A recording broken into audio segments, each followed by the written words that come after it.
ಕ್ಷಮಿಸಿ. ನೀವು ಬಂದಿದ್ದು ಗೊತ್ತಾಗ್ಲಿಲ್ಲ. ನೀವ್ ಯಾರು ಅಂತಾನು ಗೊತ್ತಾಗ್ಲಿಲ್ಲ. ನೀವ್ ಅನು ಅವ್ರ ತಂದೆ ಅಲ್ವಾ? ಪರವಾಗಿಲ್ವೇ, ನಮ್ ಬಗ್ಗೆ ಎಲ್ಲ ತಿಳ್ಕೊಂಡಿದೀಯ ಅಂತ ಆಯ್ತು. ಕರೆಕ್ಟ್ ಆಗಿ ಗೆಸ್ ಮಾಡಿದೀಯಾ. ನಿನ್ನ ಪೂಜೆ, ನಿನ್ನ ಭಕ್ತಿ ಎಲ್ಲ ನೋಡಿದೆ. ಅದಕ್ಕೆ ಡಿಸ್ಟರ್ಬ್ ಮಾಡೋದಕ್ಕೆ ಮನ್ಸು ಬರ್ಲಿಲ್ಲ. ಅದಕ್ಕೆ ಹಾಗೆ ನಿಂತ್ಕೊಂಡೆ.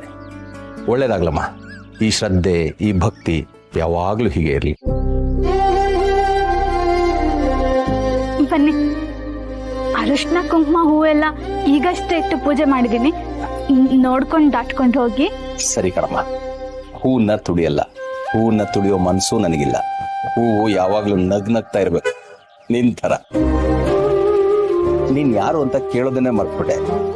ಯಾರಮ್ಮ ನೀನು? ಏನ್ ನಿನ್ ಹೆಸರು? ಅದು ನಾನು ಇರು. ಅನು ಯಾವಾಗ್ಲೂ ಹೇಳ್ತಿರ್ತಾಳೆ, ಹಳ್ಳಿಯಿಂದ ಒಬ್ಳು ಹುಡುಗಿ ಬಂದಿದ್ದಾಳೆ, ಲಡ್ಡು ಲಡ್ಡು ಅಂತ ಅವಳ ಹೆಸರು ಅಂತ. ಅವಳು ನಿನ್ನೆ ತಾನೆ? ಹೌದಪ್ಪ, ನಾನೇ ಲಡ್ಡು.